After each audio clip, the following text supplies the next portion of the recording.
આપણે બનાવશું અથાણાનો મસાલો આખું વરસ આપણે રાખવા માટે. તેના માટે આપણે રાઈના કુરિયા લીધા છે, આપણે ધાણાના કુરિયા લીધા છે, થોડી આપણે હળદર છે, થોડી આપણે હિંગ છે, થોડું તેલ છે અને મીઠું છે. આટલી વસ્તુમાંથી બનાવશું આપણે અથાણાનો મસાલો, જે આપણે આખું વરસ રાખી શકાય. આપણે અહીંયા પેન રાખ્યું છે અને આપણે તેમાં લેશું તેલ.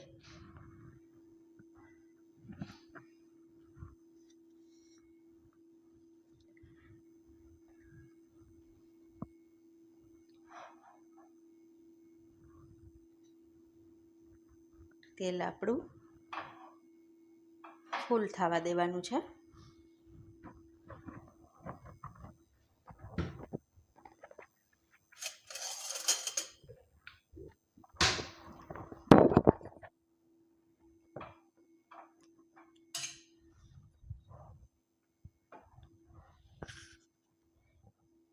તેલ આપણું ફૂલ થઈ ગયું છે, તો આપણે તેમાં પહેલાં આપણે ગેસ ધીમો કરશું.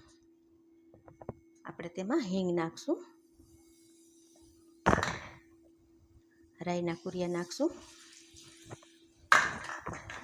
આ ધાણાના કુરિયા નાખશું અને આપણે ગેસ બંધ કરી દઈશું.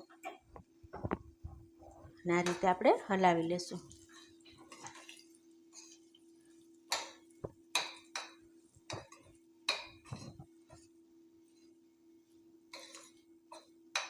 ગેસ આપણે બંધ કરી દીધો અને આ ફૂલ તેલ આપણે થવા દીધું હતું.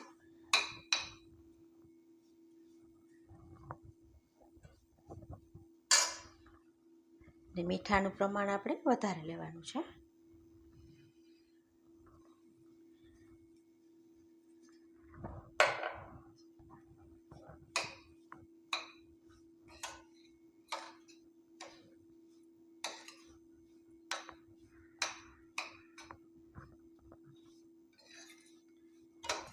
આ રીતે આપણે ફેરવતું રહેવાનું છે.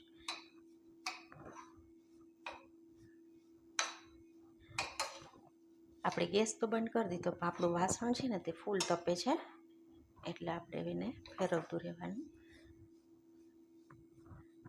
હવે આપણે હળદર નાખીશું.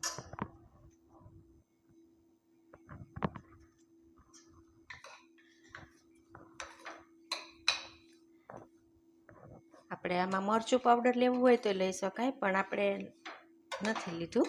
આપણે આ રીતે પીળો જ કર્યો છે મસાલો.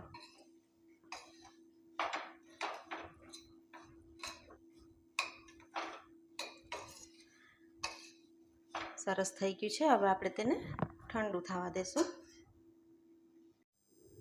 આ મસાલો છે આપણો ઠંડો થઈ ગયો છે સરસનો. તો હવે આપણે તેને આખા વરસમાં આપણે કંઈ પણ એમ થાય કે આજે આપણે લીલા મરચાં છે કે કાકડી છે કે તાજું આવતું હોય તો આપણે સલાડ કરીએ, તો આપણે આમાંથી બનાવી શકાય. આ રીતે અહીંયા એક વાસણ લીધું છે, એમાં કાકડી લીધી. સિઝન પ્રમાણે આવતું હોય, કાકડી છે, ટીંડોરું છે, તો આપણે તેમાં આ રીતે મસાલાનો યુઝ કરી શકાય. આમાં થોડું આપણે લીંબુ નીચોવશું. થોડો આપણે અથાણાનો મસાલો લીધો છે અને આમાં આપણે મરચું પાવડર નાખવું હોય તો આપણે આમાં નાખી શકાય. તો આ રીતે આપણા રાયતાય બની જાય અને આ રીતે આપણે ખાવાની પણ મજા આવે. તો આપણે ચોમાસામાં પણ આવું હોય તો સારું લાગે. મસાલો આપણે જેટલો નાખવો હોય એટલો નાખી શકાય. ને મીઠું તો આપણે એમાં નાખેલું જ હતું, એટલે જરૂર તો પડતી નથી મીઠાની. તો આ રીતે આપણે કાકડીનું બનાવ્યું છે.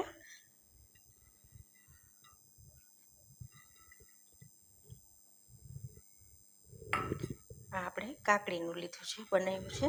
તો એ જ રીતે આપણે મરચું આવતા હોય તો આપણે મરચાંનું પણ આપણે આ જ રીતે બનાવવાનું છે. અને આપણે લીંબુ તો બધે જ નીચોવાનું. આ રીતે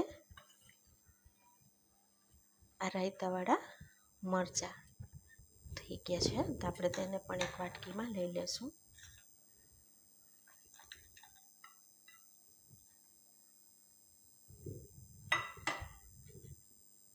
આ રીતે આપણા મરચાં બની ગયા છે રાયતાવાળા.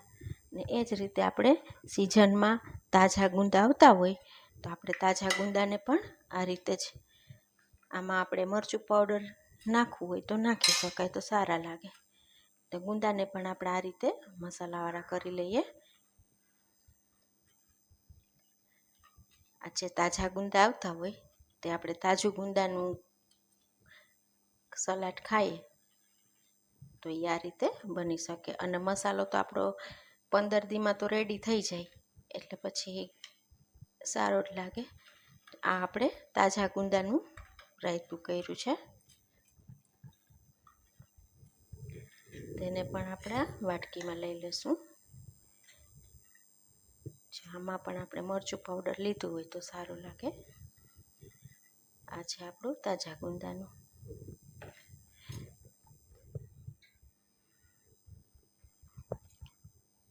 તો આપણે જે અથાણાનો મસાલો બનાવ્યો છે આખા વરસ માટે, તે આપણે આવી રીતના આખા વરસમાં જે કંઈ તાજું આવતું હોય તો આપણે આ રીતે યુઝ કરી શકાય.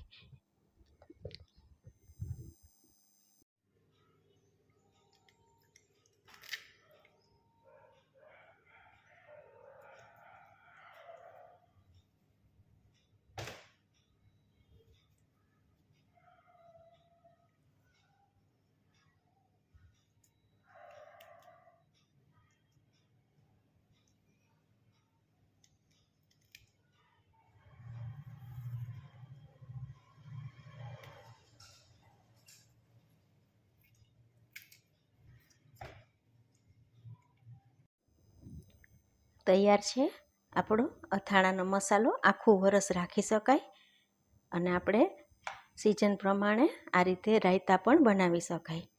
તો તમને મારી રેસીપી કેવી લાગે તે જરૂરથી કહેજો અને મારી ચેનલને સબસ્ક્રાઈબ અને શેર કરજો.